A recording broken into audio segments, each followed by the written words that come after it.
하나님 말씀 우리 창세기 9장 18절부터 29절 말씀입니다. 방주에서 나온 노아의 아들들은 셈과 함과 야벳이며 함은 가나안의 아버지라.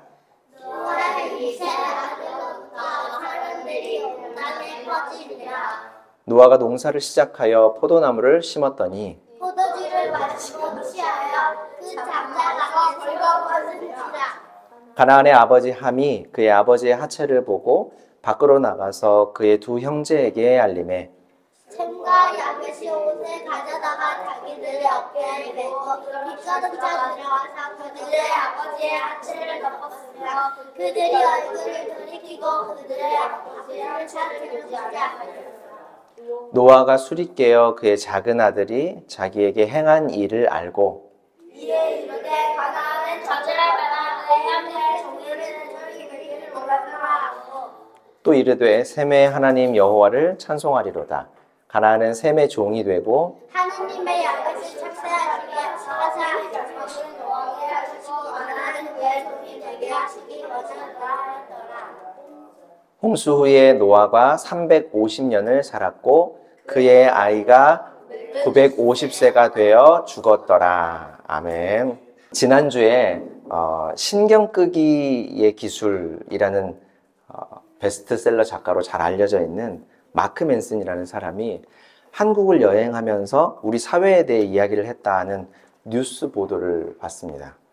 재밌는 게 오랫동안 쌓아왔던 정통 매체, 그러니까 우리가 흔히 부르는 레거시 미디어가 모든 면에서 유튜브와 같은 뉴 미디어를 사실 압도할 수밖에 없는 것처럼 여겨지는데 실상은 완전히 반대 양상으로 요즘 흘러가는 것 같아요. 자꾸 뭐 KBS나 MBC 뉴스보다는 뭐 대부분의 사람들이 다 유튜브를 더 많이 보고 조선동아, 뭐 중앙일보와 같은 종이 신문보다는 인터넷 포털 뉴스나 유튜브를 더 많이 보고 거기서 정보를 얻는 것이잖아요.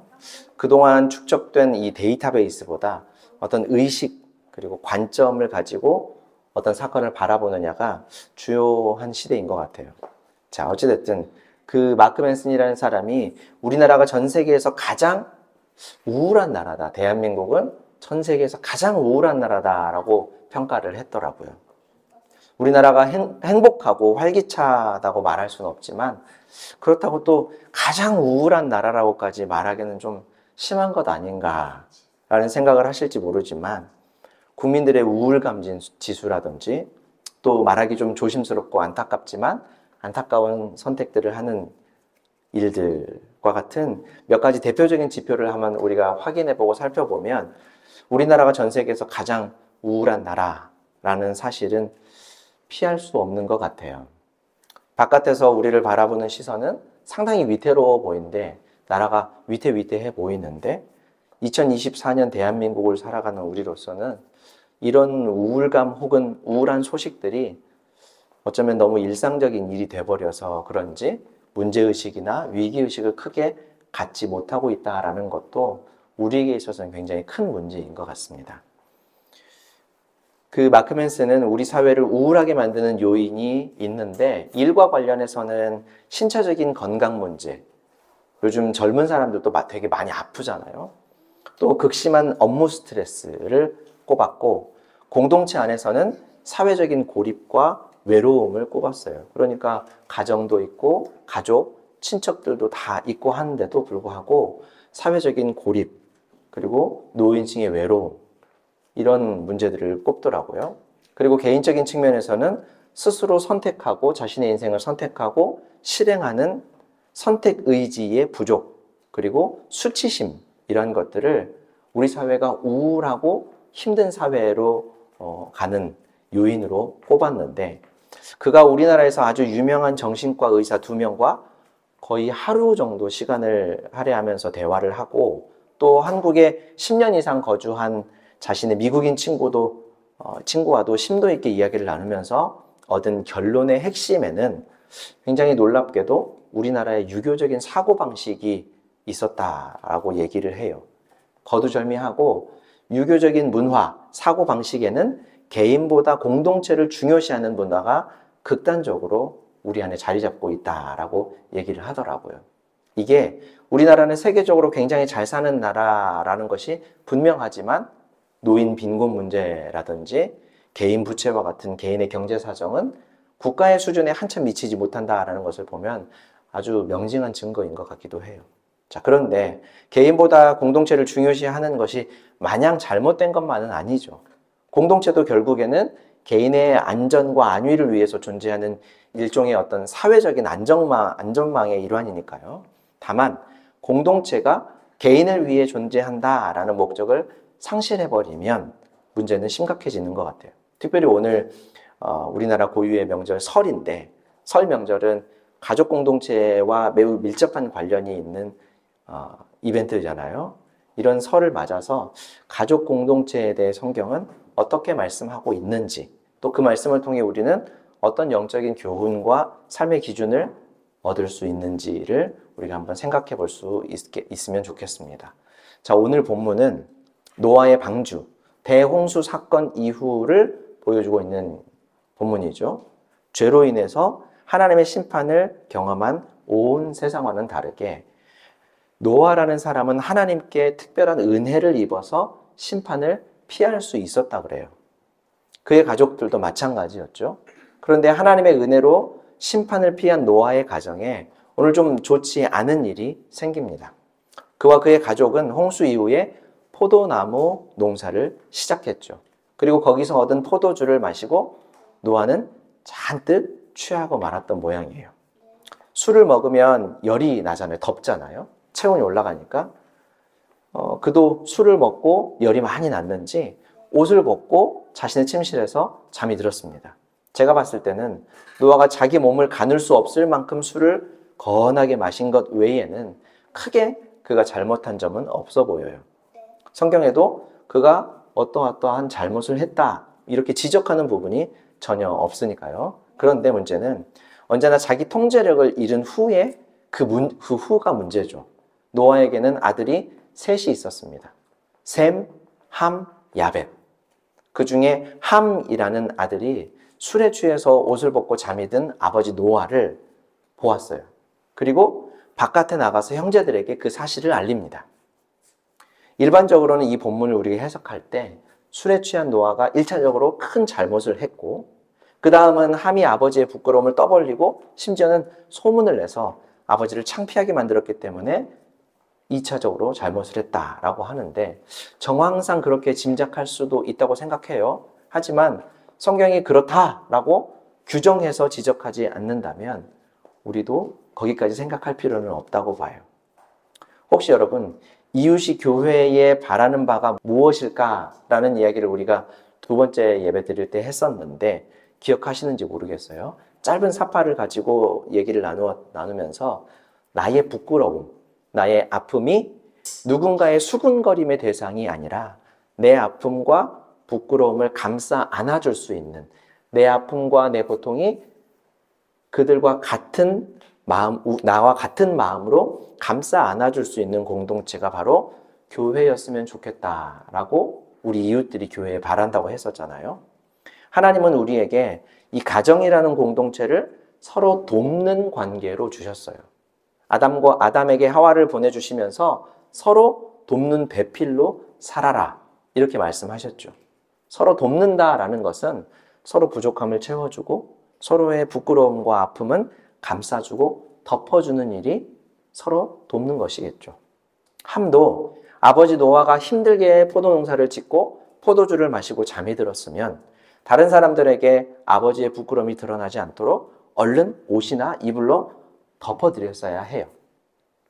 입장을 바꿔서 함이 포도주를 마시고 더워서 옷을 벗고 잠이 들었는데 아버지가 그 모습을 보고 나중에 가족들과 이렇게 식사하는 자리에 둘러앉아서 함에게 함아, 너는 앞으로 포도주 마시지 마라. 자기 통제력을 잃을 만큼 그렇게 마셔야겠니? 아무리 집이라지만 옷을 다 벗고 잠든 네 모습이 참 보기 꼴사납더라. 이렇게 말씀을 하신다면 아버지의 말에서 교훈은 없겠지만 형제들과 가족들에게 함이 얼마나 부끄러웠겠어요? 아마 얼굴이 빨개져서 밥이 입으로 들어가는지 코로 들어가는지 몰랐을 거예요. 하물며 아버지의 모습이 가족들에게 알려졌다라고 하면 아버지는 얼마나 부끄럽고 또 가정에서 아버지가 얼마나 가볍게 취급을 받겠어요. 권위라고 하는 것은 무조건적으로 생기는 것은 아니지만 적어도 가정에서 아버지나 어머니 그리고 어른은 자녀들에게 존중받을 만큼의 권위는 갖는 것이 자연스러운 일이죠. 물론 그것도 자녀들을 잘 보호하고 기르기 위해 하나님께서 부여해 주신 것이지만요. 자, 함은 아버지 노아의 부끄러움을 자신의 부끄러움으로 생각하지 않았던 거예요. 오히려 그 부끄러움을 다른 형제들에게 가서 말함으로 인해 설령 그런 결과를 원치 않았다 할지라도 아버지 노아에게는 굉장한 수치스러움과 모욕감을 주게 된 거죠. 그런데 함의 이 이야기를 들은 다른 두 형제, 그러니까 셈과 야벳은 아버지의 부끄러움을 자신들의 부끄러움으로 여겼던 모양이에요. 이런 면에서 공감은 사랑의 또 다른 모습이라는 것이 분명하죠. 셈과 야벳은 아버지 노아의 부끄러움을 덮어주기 위해서 겉옷을 가지고 아버지의 침실로 갑니다. 그리고 그들이 아버지에게 가서 어떻게 했는지를 보면 함의 잘못이 반대로 드러나게 되는 거예요. 셈과 야벳은 겉옷을 가지고 아버지에게로 가는데 방으로 들어갈 때 혹시라도 아버지의 부끄러운 모습을 보게 될까 봐, 그래서 나중에라도 아버지가 깨어나셔서 부끄러워하실까 봐 아예 고개를 돌리고 뒷걸음질을 쳐서 방으로 들어갑니다. 아주 조심스럽게 다가가서 가져온 겉옷을 아버지에게 덮어드리고 나올 때도 고개를 돌려서 보지 않고 조심스럽게 나오죠. 어린이들이라면 모를까 청소년만 돼도 누군가가 내 알몸을 보면 무척 부끄럽잖아요. 가족도 마찬가지겠죠. 그런데 성인이, 그것도 가정의 가장 어른인 아버지가 아들과 가족들 앞에서 벗은 몸을 보인다라고 하는 것은 분명히 부끄러운 일이고 두고두고 불편한 일이 될 것이 분명하죠. 셈과 야벳은 아버지가 그럴 것이다 라는 생각으로 아버지의 부끄러움을 덮어드렸던 거예요. 여러분, 노아와 세 아들 사이에 벌어진 이 일은 단순히 아버지를 존중하는 두 아들 사이의 미담 이야기 혹은 존경심이 없었던 함과 아버지 사이에 벌어졌던 부끄러운 에피소드를 이야기하는 것이 아니에요. 왜냐하면 이 내용이 성경에 기록되어 있기 때문이죠. 성경은 하나님을 우리에게 소개하는 책이고 하나님께서 우리를 위해 행하신 구원의 일에 대해서 우리에게 전해주는 책이에요. 자, 그렇다면 이 이야기가 하나님과 하나님의 일과 무슨 상관이 있어서 성경에 이런 일들을 기록해 두었을까? 하나님께서 창조하신 아담과 하와 알죠? 네. 아담과 하와는 죄를 범한 후에 서로의 몸을 보는 눈이 달라졌어요. 처음 아담이 하와를 보았을 때는 그녀의 모습이 너무 아름다워서 한눈에 반했었죠. 하나님께서 창조하신 인간의 아름다움을 그대로, 있는 그대로 볼 수가 있었어요. 그런데 죄를 짓고 나니 하나님께서 창조하신 사람, 그토록 아름답게 보였던 서로의 몸이 부끄럽게 느껴졌던 거예요. 내 몸을 상대방에게 보이는 것이 부끄러워졌고 상대방의 몸을 보는 것이 부끄러워졌던 거죠. 하나님은 그런 아담과 하와에게 다가오셔서 그들을 부르십니다. 아담과 하와는 자신들을 찾는 하나님이 두려웠어요. 아이들이 잘못하고 나면, 뭔가 좀 잘못하고 나면 엄마 아빠가 불렀을 때 괜히 무서워서 숨고 이렇게 말을 못하고 그러듯이 아담과 하와도 자신들을 찾는 하나님으로부터 숨어버렸다 그래요. 그리고 하나님께서 아름답게 창조해 주신 자신들의 이 몸을 부끄럽게 여기면서 무화과 나뭇잎을 가져다가 몸을 가렸다고 하죠. 하나님은 그런 아담과 하와를 위해서 임시적인 무화과 나뭇잎이 아니라 동물의 가죽으로 튼튼한 옷을 만들어서 그들의 부끄러움을 가릴 수 있도록 해주셔요. 하나님의 말씀을 어기고 잘못을 저지른 이 아담과 하와를 위해서 하나님은 심판이 아니라 오히려 옷을 지어 입혀주시면서 그들의 부끄러움을 가려주셨다라는 거죠. 하나님은 여기서 한 걸음 더 나아갑니다. 신약성경 로마서 5장 8절 말씀을 보면 우리가 하나님 앞에서 죄인이었을 때, 그러니까 죄인의 상태였을 때 그리스도이신 예수님께서 우리를 위해 죽으신 일은 하나님이 우리를 얼마나 사랑하시는지를 증명해 보여주시는 사건이었다. 이렇게 얘기해요. 다시 말하면 우리가 죄인의 처지였을 때 예수님께서 우리를 위해서 십자가에서 대신 죽으신 것을 보면 하나님이 우리를 얼마나 사랑하는지를 가늠해 볼 수 있는 것 아니겠는가 라는 말이죠. 여러분, 얼마나 사랑하면 자신에게 하나밖에 없는 외아들을 대신 죽게 했겠어요? 그 사랑을 위해서라면 아까울 것이 하나도 없었다라는 거죠. 방금 읽은 로마서를 쓴 바울 선생님은 예수님이 우리의 죄를 하나님 앞에서 가려주셨다라는 말도 했어요. 예수님께서 우리를 대신해서 십자가에서 죽으신 일은 하나님 앞에서 벌거벗은 것과 다를 바 없는 우리의 부끄러움을 가려주신 일이었다라는 말이죠. 그러니까 하나님은, 하나님의 외아들이신 예수님은 우리를 얼마나 사랑하시는지 어떻게 표현했냐면 우리의 부끄러움을 가려주는 일로 표현하셨다라는 것이 성경의 증언이에요. 우리의 죄로 드러난 우리의 속살을 다 가려주시고 목숨까지 아끼지 않았다라는 것이 하나님의 구원의 일이라는 것이죠. 자, 그렇다면 여러분, 오늘 본문을 통해 우리는 하나님께서 하시는 일, 하나님께서 기뻐하시고 원하시는 일이 무엇인지를 알 수가 있고, 반대로 하나님께서 미워하시고 싫어하시는 일이 무엇인지를 우리가 알 수 있겠어요. 우리를 위해 이루신 하나님의 구원의 일은 우리의 부끄러운 모습을 가려주시는 거죠. 우리가 저지른 실수, 우리가 범한 죄를 가려주시고 덮어주시고 자신에게 있어서 가장 소중한 외아들의 목숨까지도 기꺼이 희생하여 이 일을 이루신 분이 바로 우리 하나님이라는 사실이에요.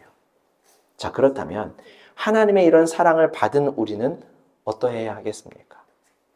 만약에 우리가 하나님의 이런 행위가 참 좋다라고 여겨진다면, 하나님이 나의 부끄러움과 나의 범죄한 모습들을 다 가려주신 것이 참으로 감사한 일이다 라고 여겨진다면, 하나님이 행하신 이 일 때문에 우리가 구원을 얻게 되었다라는 것을 인정할 수 있다면 반드시 우리도 이렇게 실천해야 하겠죠.